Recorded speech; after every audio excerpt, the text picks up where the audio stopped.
Hello, this is Angelica Yingst, and you're listening to Centered, grounded conversations about the metaphysical.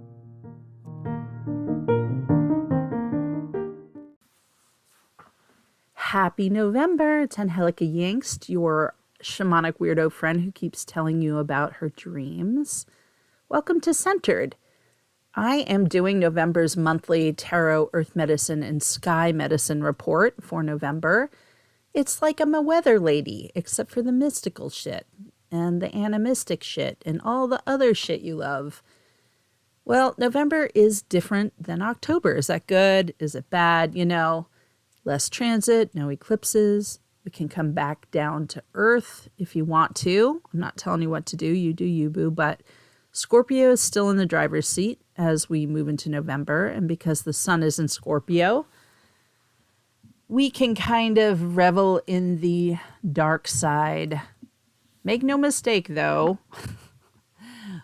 We are currently, like right in the beginning of November, we're in the days of the dead. And you know, that's not a coincidence that happens in Scorpio. It's a sign ruled by Pluto and Mars. So we honor the grief, honor the dead, connect with the ancestors. You know, I just did an ancestors healing circle for a group of women. And one of the things that, you know, I think is important to talk about is why do we do ancestral work? I mean, truly, we do it so we can remember who we are and where we come from and what we come into the world learning. And I'm not really talking about past life stuff or karmic stuff.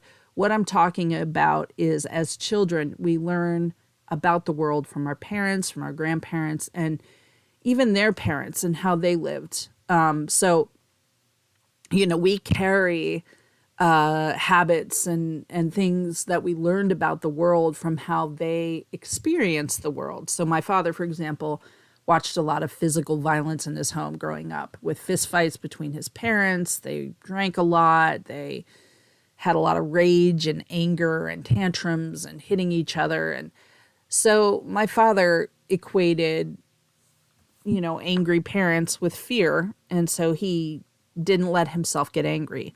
He never yelled. I never saw him raise a fist or a voice. But make no mistake, you know, that anger was there. It just was turned inward and became depressive and self-abusive and sometimes even suicidal and sarcastic. But what it didn't become was happiness. And so I was kind of reared to, one, not know how to express my anger, and two, to anticipate the behavior of my father, like read him very well so that I wouldn't upset him more than he was already upset. So I was taught how to care for adults from a very young age. I still really, really struggle with not being able to read when people take distance, and whether that's being angry at me, did I do something wrong? I just want people to tell me what's going on, right? So this doesn't come from me. This comes from my dad. It really comes from my grandparents, which probably came from their grandparents if I knew more about them. So, you know, that is just to say, and I'm not telling you this for sympathy or anything, but just to say, like, when we know thy ancestors, we know thyself, you know. And so to understand, to be able to redirect and think, you know, my friend is mad at me, you know, I'm pretty sure they hate me. And, you know, all that self-loathing and the stuff that came from being a kid in a chaotic, emotionally chaotic place, I can now redirect myself and say, like, Angie, that's her work to do. She's upset. She needs to tell you. Your job isn't to worry about your emotions. And so, you know, that's how ancestral work comes to help us, you know, and it doesn't come by just one session of sitting there doing ancestral work.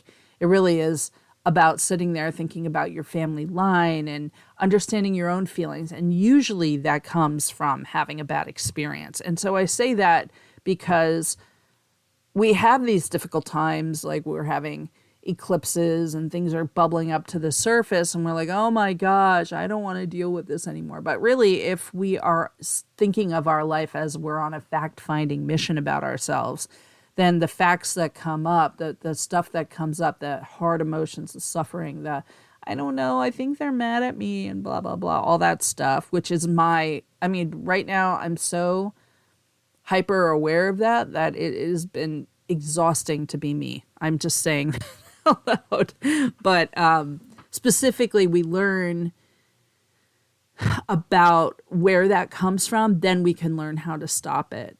So I say, as we go through Dia de los Muertos and All Souls Day and All Saints Day and Dia de los Angelitos, we are starting with a decidedly Scorpio endeavor of examining our relationship with our ancestors, with our family line. Particularly, I think a lot of us struggle if we have colonialists or slaveholders or violent people or abusers or drunkards or sexual predators in our line. We struggle. We're like, what is the ancestral wisdom here in this culture? The one, the one person who's, abusive, why would I, want to know anything about them? And as much as my father was difficult for me, there was a way he did break our family line of physical violence and abuse. I knew he always loved me. He never raised a hand at me. Was it always emotionally safe for me? No, but he was also sensitive and generous and kind. And that is to say that we should have a wide berth of humanness in our family lines. People are complex. And honestly, when we talk about doing ancestral work, to be an ancestor means to have wisdom, means to have some spiritual truth. We're not going to do ancestral work and then get the slaveholder come through. Generally what we're doing is we're looking at the people in our family line who broke those lines. We can also just connect with the dead during this time without thinking of them as someone who is a wisdom holder.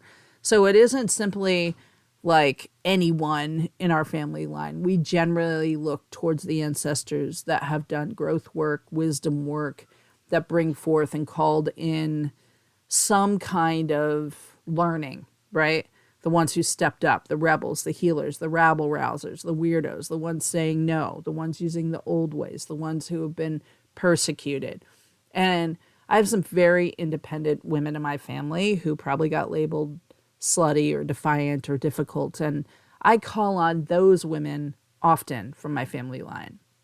Bring me some of that moxie, grandma, And all of this to say we're mid-Scorpio season. 'Tis the season of the shadow work.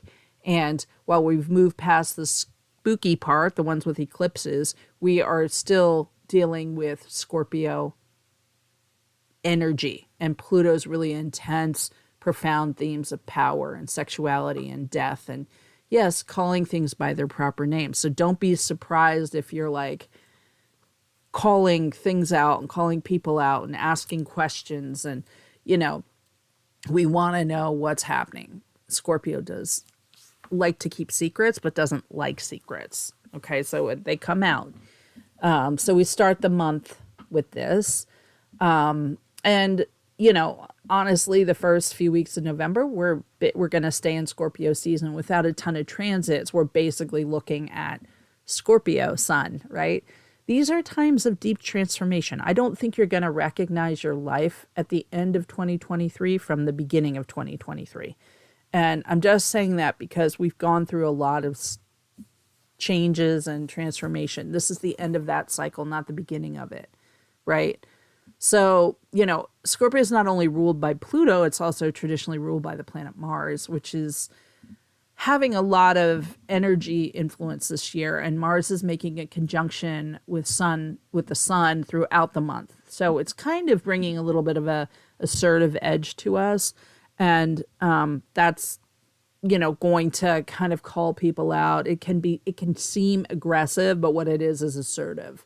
So in some positive stationing, the planet Saturn is going to station direct. So it's been retrograde since March. And it was I don't know if it's been retrograde since March. I don't think I wrote down the date, but it has entered Pisces in March, sorry. And when Saturn's in Pisces, we're kind of learning those lessons about emotional maturity, spiritual growth, personal boundaries, all that stuff. So now that this transit in Pisces in retrograde is complete, you'll probably feel a lot more like understanding of who you are. And like step up to any responsibilities and also keep personal boundaries. You guys know I probably talked about boundaries a lot, but this has been a rough time for me learning boundaries and learning how crappy my boundaries are, how much I let people take advantage of me, how much I give away, how much I do for free, how much I, all of those things. And I'm a Capricorn, so of course I'm thinking about how boundaries relate to money, but boundaries in a lot of ways.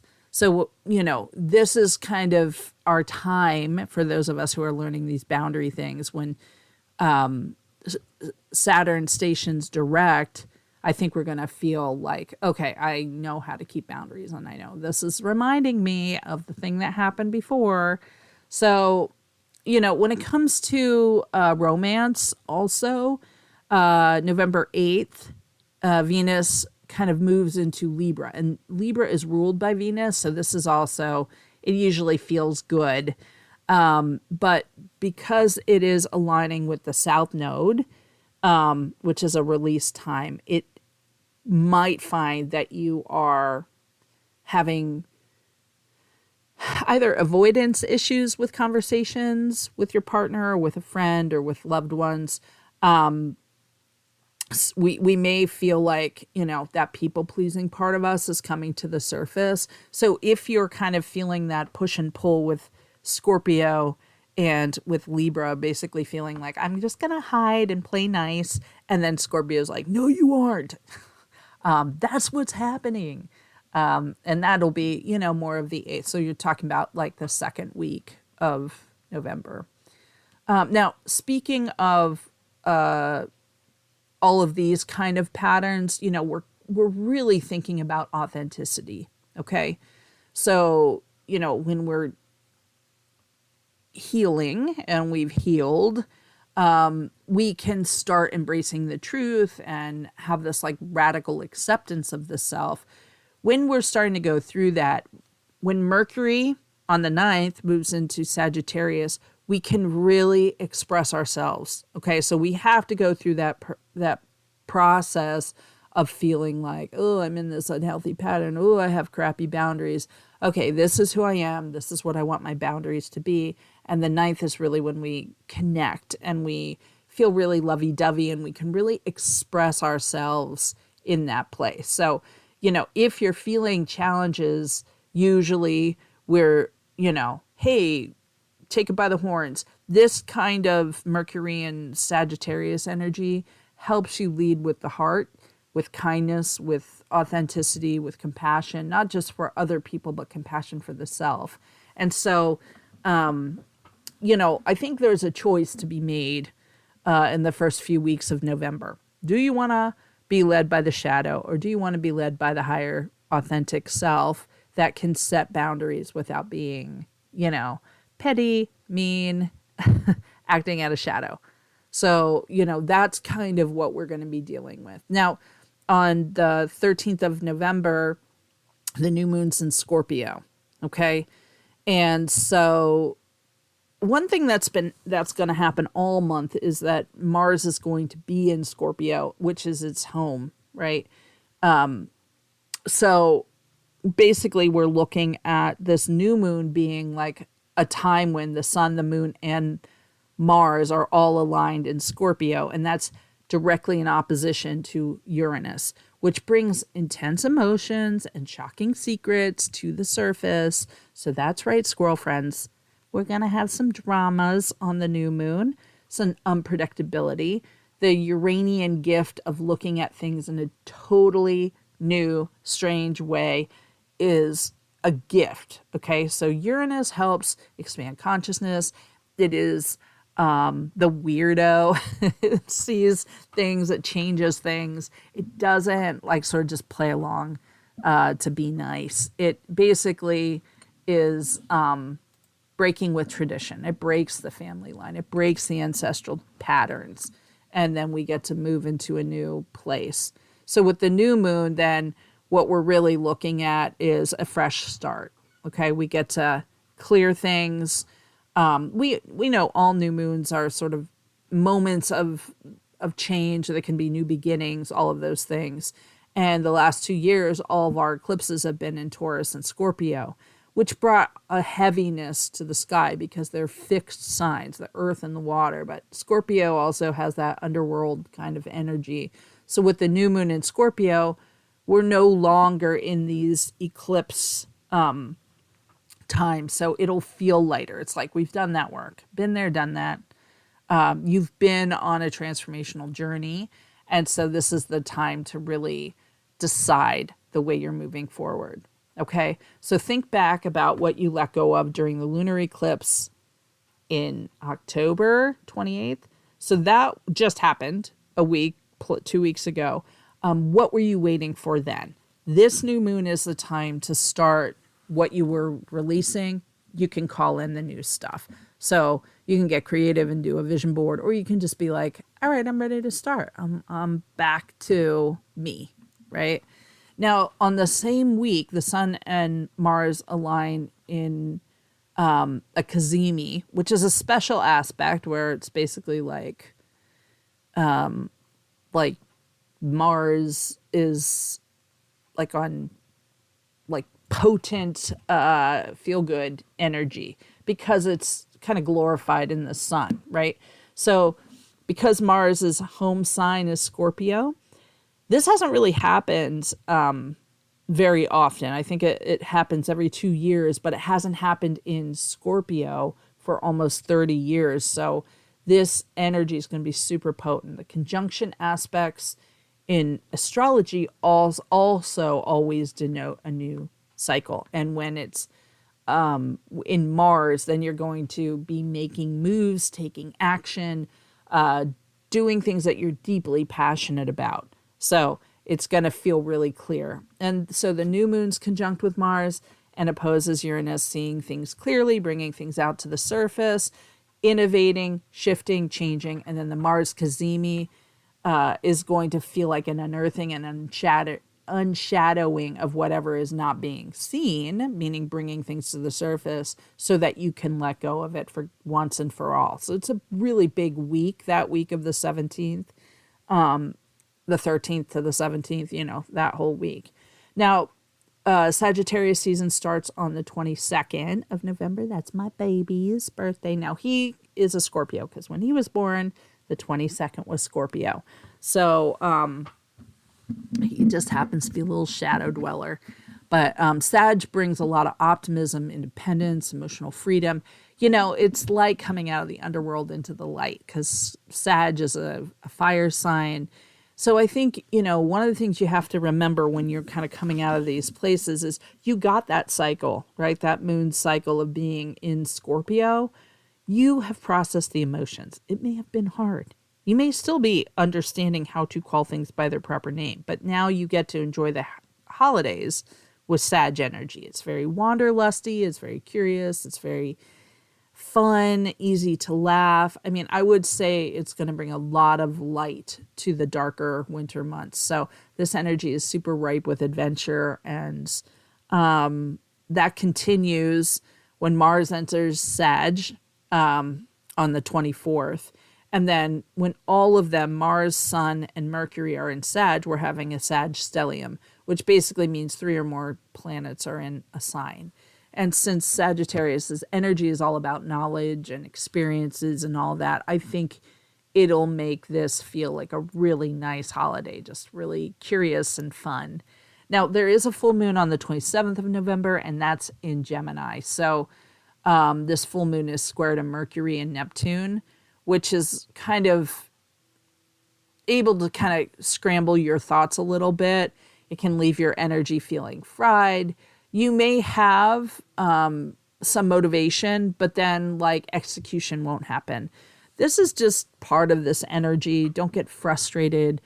I think one of the things you have to remember is that during this full moon, any frustration, any inconvenience, any distraction, any detour is basically a redirection so that you're on a better path. So it's just a time to be curious, be flexible, be easygoing. Now, the moon is going to face off with Mars, and that kind of takes us, into like kind of full moon energy, like on steroids a little bit. So however tough this is, it's also going to square to Saturn. So that is our planet of rules and obligations. And then that kind of reminds us of our limitations. So it might be a more difficult full moon. But Gemini has a reputation of being a little difficult. Why? Because it chatters, right? It's a little chaotic. It has two balls in the air all the time. It has two ideas it's reconciling. And it's, a mutable sign. So we see it fluxing and changing. Some people love that energy. Other people hate it. It's really personal. But I think what's highlighted to me during that full moon is that we kind of have to strike that balance between the dark and the light, the shadow and the light, the sun and the moon. So we sometimes have to break down things into all of their parts so we can rebuild them and just know what we need and what we have. So the energy is really great if you're ready to commit to something, to let go of something you just no longer have the emotional or mental space for, or something that has just like played itself out, whether that's a job or a friendship or, just even a habit or a situation. Don't be afraid to let go of negativity and kind of move into self-preservation. Did I say move into self-preservation? I meant move into like that self-glorification instead of just like protecting yourself. You can let go and move to the next. So let me go through the quick calendar. Like November 1st and 2nd are the days of the dead. The 4th is Saturn moves direct. The 13th is a new moon in Scorpio. Sagittarius season begins on the 22nd. Of course, November 23rd is the National Day of Mourning. And the 27th is the full moon in Gemini. Now, some of the other little peak points is Venus moves into Libra on the 8th and Mercury enters Sagittarius on the 9th. We have Sagittarius season beginning. Oh, I said that already. Mars enters Sag on the 24th. So now let's talk about our tarot of the month. And this one's going to be hard, guys. And I think it kind of reflects us starting in Scorpio. Our tarot of the month is a 9 of Swords. Oy vey. If you were to like basically have the message of the 9 of Swords, it would be, I'm worried about getting the 9 of Swords. So swords are all about perception, our thoughts, and how they cut through bullshit. They can also get us stuck in bullshit, in untruths and prisons of our own making. So the 9 shows a man, maybe it's a woman. It's traditionally been thought of as a man, but androgyny is very rampant in the tarot. And it projects on us as like any person that we want it to be. So this person is sitting upright in bed with their hands over their face. They're distraught. They're either crying. It really seems like they've just woken up from a nightmare. Above their head hangs 9 swords and they're kind of overlapping. They're really tight. The background is completely black. The bed frame has a carving on it of a duel. Now the duel is important and we'll talk about it in a little bit. As a tarot student and thinker and writer, I notice all those little details because I think that Pixie Smith, the artist, created the scene purposefully. She did not waste too much time on things that weren't intentional. She was meticulous about what she was putting in, and she was, in my opinion, channeling these images to evoke a feeling or an idea. So this, when we have something with all these little details in it, I think that it's important. The beauty of tarot's rich symbolism is the universality of its messages. So there are lots of cards. There's cards for love and grief and loss and jobs and patronage and success and homes and wills and all of it. But the universal experience of turmoil, you can really see in this 9.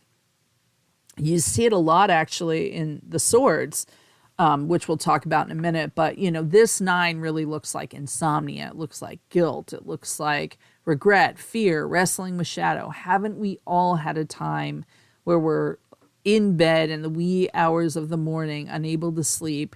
Maybe we've woken from a nightmare or we've woken from a PTSD dream.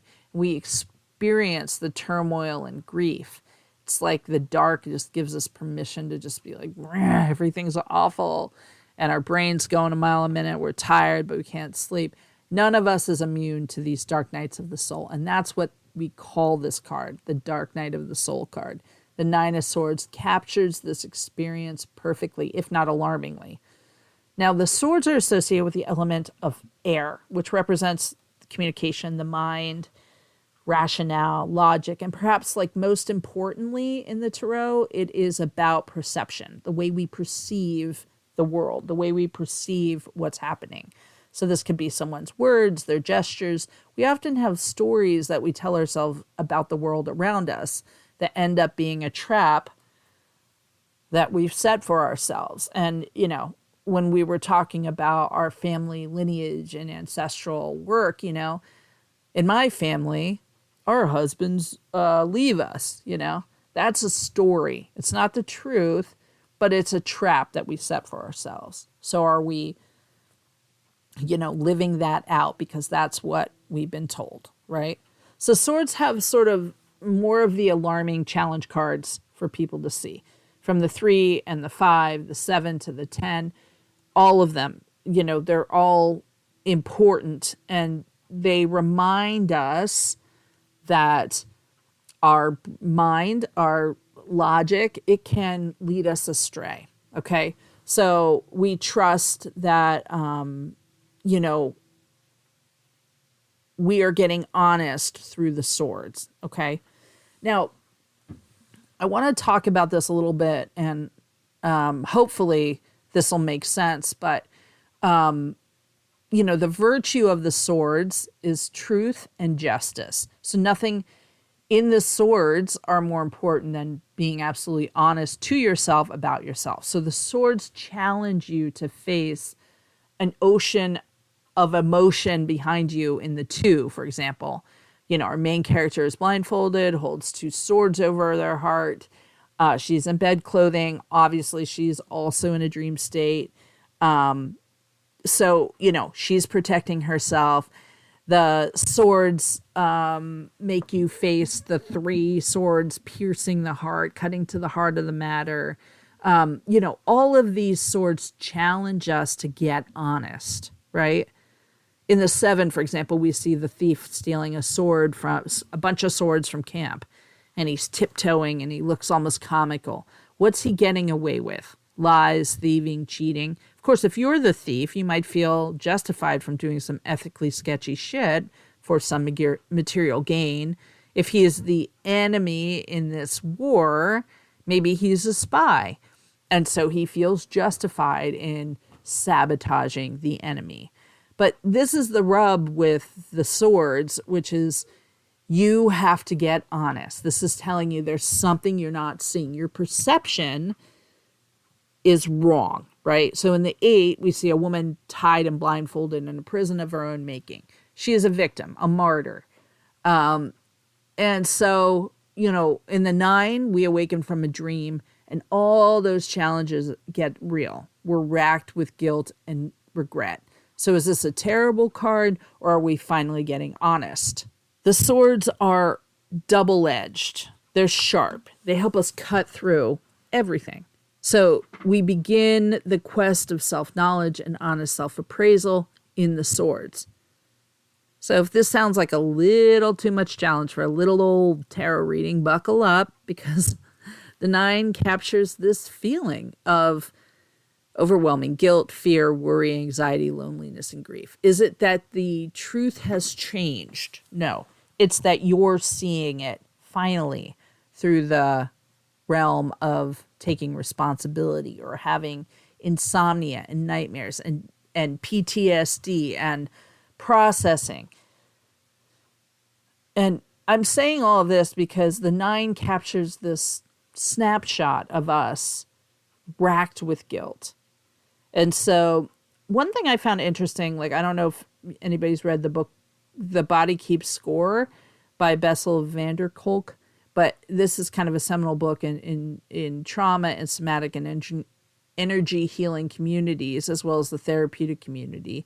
And part of it is because it's this understanding of how the body holds on to trauma. Okay. And so basically having a body awareness, having a somatic experience of releasing can help. So the first chapter of The Body Keeps Score looks at how Vanderkolk comes to be interested in trauma treatment. Well, he's working with Vietnam vets, and they're not talking and they're not talking. And finally, they start talking, and what they find is that the men refused to really talk before they got into a group of other Vietnam vets, because what they were struggling with was not always what happened to them, but what they did to others. And it was so horrible, they were afraid to talk about it. So the trauma was from being the abuser, not the abused, not the victim, but the abuser. The 9 shows you this carving of a duel that's carved into the bed. And a person is stabbing someone on the ground with a sword in what looks like, they've gone at it, he's fallen over, and now he's getting stabbed. So the duel in a historical context was an arranged engagement in combat between 2 people with matched weapons. The idea here is like, let's settle this like gentlemen. Let's go out and bring the same weapon, or basically the same type of weapon, and solve the problem, right? So during the 17th and 18th century, duels were mostly single combats fought with swords, maybe a rapier or a smaller sword. But later in the 18th century in England, duels were fought with pistols. The duel was based on this code of honor, and duels were basically you fought to kill the opponent. But it wasn't just that. You also were gaining honor. You were demonstrating a willingness to risk one's life for your word, right? You've heard people say that, right? On my mother's grave or something like that, or on my mother, or on my kids, or whatever. What they're basically saying is like, I'm willing to risk their life for the truthiness of this. And, one of the things about dueling is that it was reserved for the nobility, okay?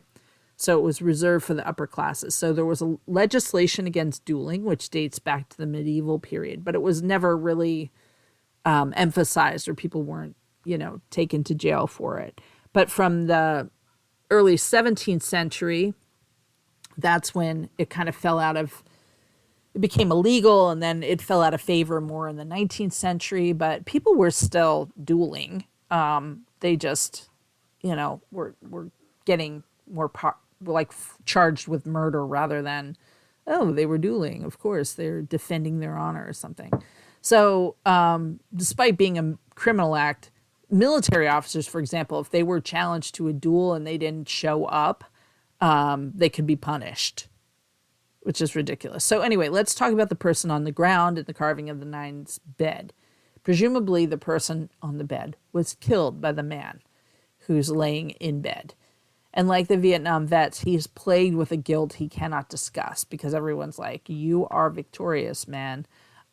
So he hurt another in the name of honor. And so some argue that he might be the one defeated in the duel, but I find that strange to believe, because duels were generally to the death.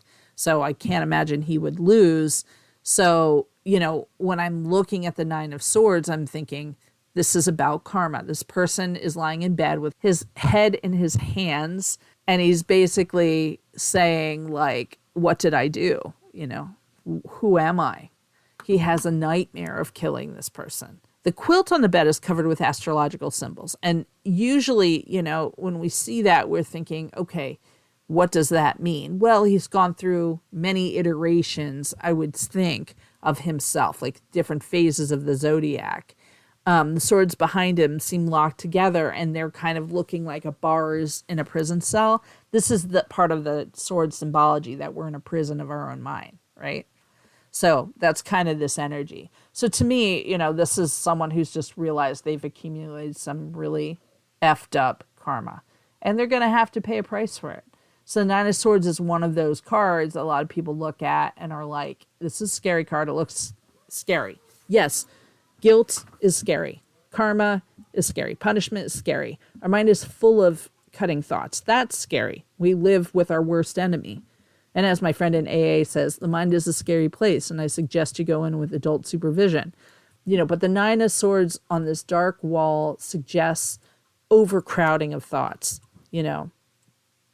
Swords are air, so they're thoughts. They're the way we communicated. So all those overcrowded, unwanted, negative thoughts are weighing heavily on our friend in the bed. He is full of anguish and grief and anxiety. It's just all the stuff that we kind of think of as being the quote unquote fixers of our life, wealth, upper class, nobility. None of that helps here. Dueling was a very upper class thing. So we know that like he can't buy his way out of anxiety. Now, even on the bedspread, the astrological signs, they can indicate study, and roses can indicate beauty. So someone who surrounds himself with beauty and learnedness and art, and then he's still full of anxiety. So the dark night of the soul comes for everyone, and we can't buy our way out of karma, guilt, fear, anxiety. Another way of looking at it is the way that this tarot writer, Dan Adair, talks about. He says it can be an aha moment, like the moment you realize you're the co-creator of your life and that you're controlling not just what you've done, but all the negative vibrations that you've put out there. So he's kind of basically saying, like, oh shit, this is my karma and I'm responsible for this mess. So I think that can be a really important part of the nine. Nines are about completion. And so I know you're probably thinking like, well, you just talked about all this karma and stuff and blah, blah, blah. What's the completion in the nine? Basically, you cannot keep up with this level of guilt, anxiety, shame, insomnia, and worry. So, I often use this card for insomnia because it's that sleeplessness, that keeping us up at night. So it can sometimes be because we're worried, but, sometimes it's just insomnia. But basically, when we notice that, that's when the work starts. You are asking, why can't I sleep? What's coming up around this? What is arising?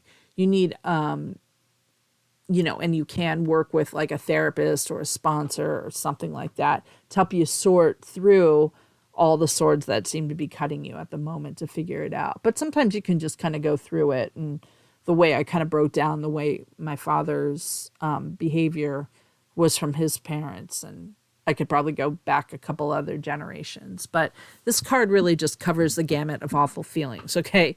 But also gives us, that kind of indication that we can't go on like this. And that,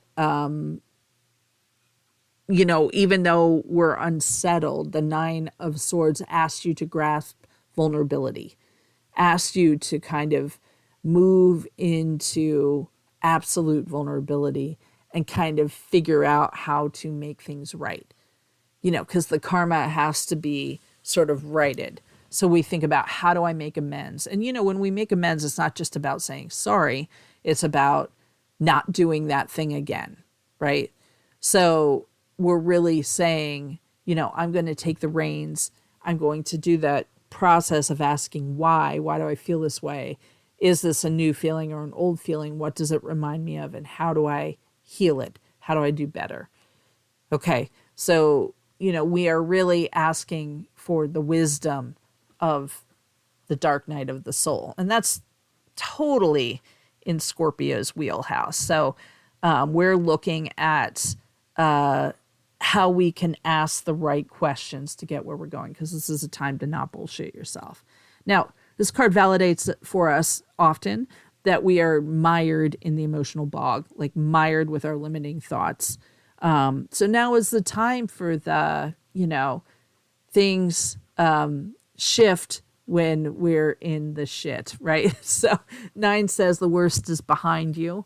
You're in the darkest of the days, and now you're moving up because you're retaking control of your life, your fears, your worries, your shame, and doing the healing around that and breaking it wide open, exposing it to the sunlight, and releasing your anger, fear, hurt, resentment, and allowing it to dry up and blow away. So you're ready to dispel the illusions around your suffering. Now, we have a number of plant allies that are and stone allies. We have a plant ally, 3 stone allies, and an animal ally that are going to be really tied into this. So our plant ally is yarrow. So yarrow's an edible and medicinal plant. It's very common, very easy to find. Yarrow could be growing in your backyard, though this time of year probably not. It's a spring, early summer kind of bloomer, but it's used for so many things. I mean, coagulating blood to reducing fevers. In temperate climates, yarrow grows year-round. Its flowers bloom in the spring and summer and then die back, but the entire yarrow plant itself, the flowers, leaves, stems, and roots, are usable for medicinal purposes. So if you're pregnant, you're not really supposed to use yarrow internally.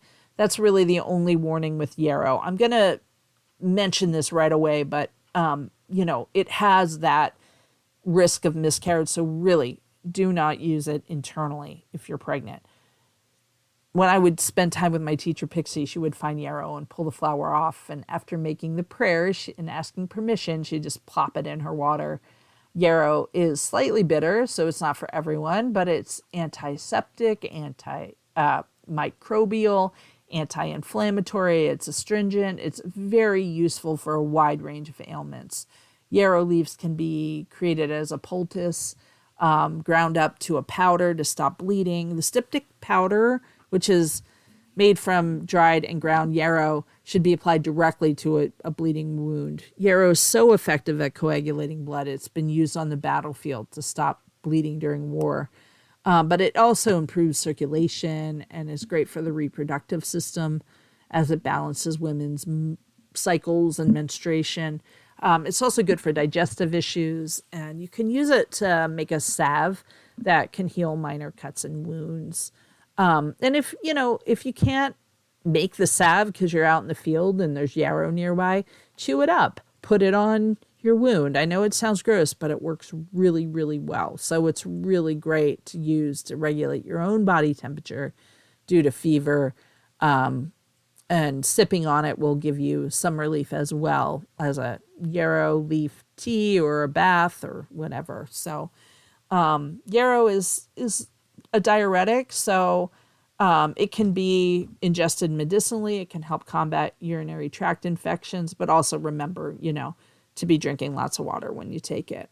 Now, for the stone medicine, aquamarine comes in. It is so similar to yarrow. Like when I was reading, I was like, oh my gosh, I forgot. Like aquamarine is a go-to for so many of us in the crystal healing world because it is a cooling stone. Now, aquamarine is blue or blue-green. It's a variety of beryl, just like sapphire, just like ruby. Beryllium aluminum silicate has a hardness of 7.5 to 8. It has a trigonal crystal system. But the history of aquamarine use goes back to the ancient Greeks between 300 and 500 BCE. Its name is derived from Latin meaning the water of the sea, and it describes not only the crystal blue color, but also its qualities, because aquamarine embodies like watery energy. So it's used for healing work, it's used for cooling, it's used for hot flashes, anger, all kinds of skin issues. It's one of my go-tos for skin. It's also said to be the stone of the mermaid, so it brings protection to sailors. It has good luck, courage. It's a valued stone, like for jewelry. It's also used in gem waters, mostly for youthful appearance and for cleaning. So it's a wonderful ally for cleaning, cleansing, and clearing the throat chakra. It has a very strong amplitude, so even a really small piece can be powerful. I use it for public speaking. I use it for healing. And it cools hot emotional states. So during an argument, if you're heated, it helps you express yourself with clarity. Now, it's a release stone, so just know that, like, if you're using it, you may start to cry. So, some people don't like that. Some people would rather be in their, like, strength. So aquamarine might not be the best one to use if you're afraid to cry, but I think it will be great if you want to cry and you're trying to release things like grudges, unforgiveness, old patterns. It really helps process grief and releasing emotions. it creates flow. It's watery. So if you have something blocking flow, this is going to be a way to release it, soothe it, calm it, do all that stuff. So again, I make a gem water and put it on top of my skin. I don't always ingest it. And it calms eczema and psoriasis and poison ivy. And it's great for the nervous system and nerve pain as well. Now, our second stone is turquoise. And this is, probably one of the older stones in man's history. I pull this stone a lot, especially this year. This has been another great stone to be using. It's the talisman of kings and shamans and warriors. It's a stone of protection and strength. It's opaque. And there isn't a ton of turquoise left. I mean, it has a very delicate veining and modeling in cream or brown. And it just has this really old use, right? The Navajo used it a lot. So, or I should say the Dine used it a lot. So the stone is said to be a bringer of rain. But that's the problem. It's been mined to all hell here in the United States. So turquoise is a little more expensive. Now, turquoise derives from the French pierre turquoise, meaning Turkish stone, because the trade routes that brought turquoise to Europe from the mines in Central Asia went through Turkey. And so it's been treasured for millennia. And I could go through all the ways. I mean, I've covered this stone so many times, I feel kind of redundant, but this is a really great stone to use for protection for travel. It's good for strength and vitality, good for communication skills. It's good for teaching. It's good for articulation. It's good for communication. So that works, right? Lepidolite is our third one. And lepidolite is one of our heroes in the crystalline world because lepidolite is our go-to as a crystal healer. It is a gorgeous kind of light purple potassium, lithium, aluminum silicate. It has a hardness of 2.5 to 3, so it's pretty soft. Lithium is useful for balancing the emotional body, calming the mind. It's a great ally for meditation and activates the heart chakra. It helps you relax, and that's why it's a go-to. It is incredible when you put on the third eye. In my clients, at least, they tend to fall asleep because it helps just calm the whole body. So it can help with acute panic attacks, anxiety attacks, even long-term anxiety and PTSD. It just balances emotional extremes. So it's good to use for people who might be suffering from depression and anxiety, but even with other like heavier types of mental illness like bipolar or, some personality disorders, things like that. It's kind of a go-to for that because it calms the energy field. It's very good for ADHD and attention issues. It's good for the nervous system and nerve pain. And it's good for sleep and sleep issues like insomnia or nightmares. It is a wonderful ally for the Nine of Swords. Okay? I can't speak more highly of the stone, honestly, because it's a gift to humans. Now, our animal of the month is alligator. And so I'm going to say alligator, I'm going to say crocodile. Both alligator and crocodile are members of their Crocodilia order, which basically are just the large predatory semi-aquatic reptiles known as crocodilians.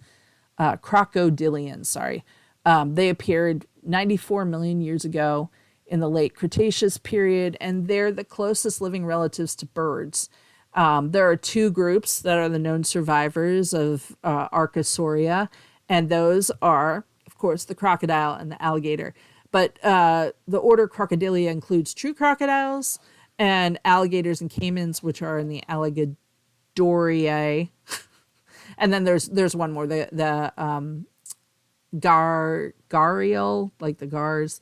They're also in the same family. So the term croc or crocodile is sometimes used to refer to everyone in, every animal in this order, but really it's, used for crocodiles. But crocodilian is kind of a less ambiguous vernacular term for all members of this order.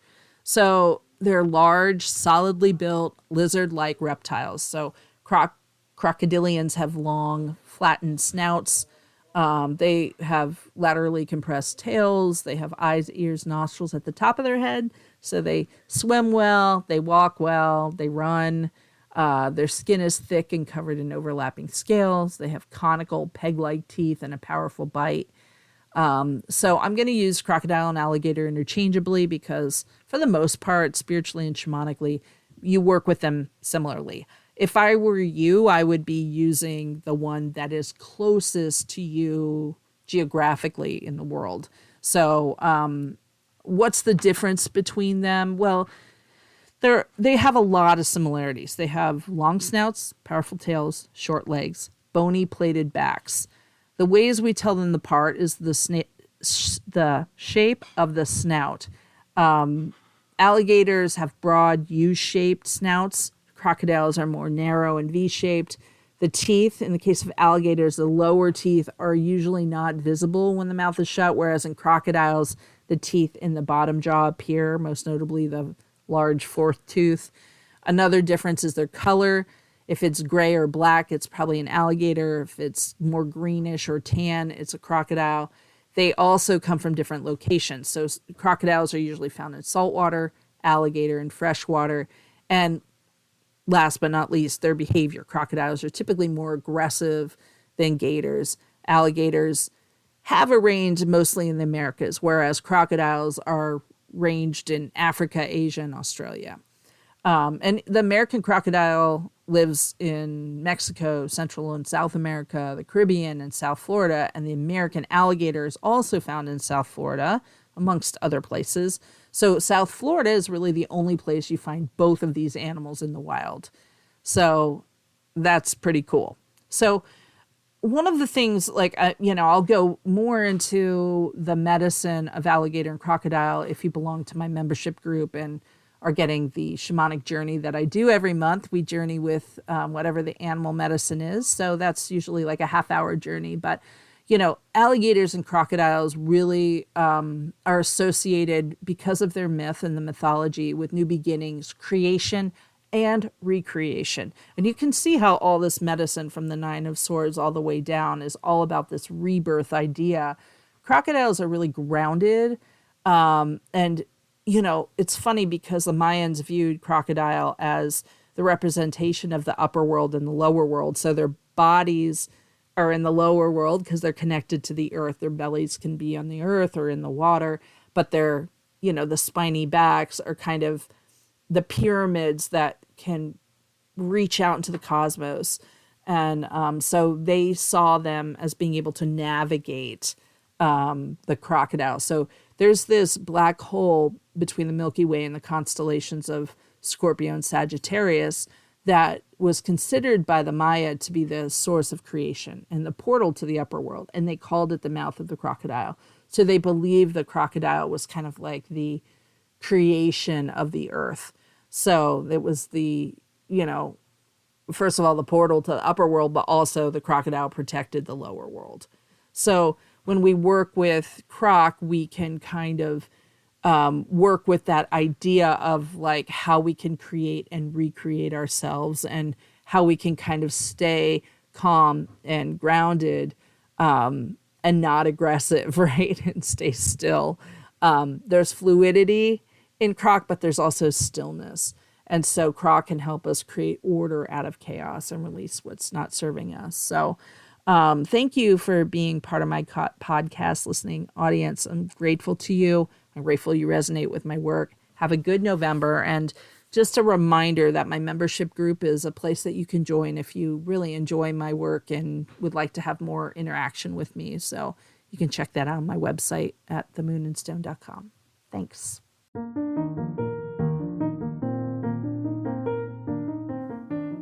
Thanks for listening to Centered with me, Angie Yingst. If you'd like to send me a question or comment about this show or any shows, you can send them to Angie@themoonandstone.com.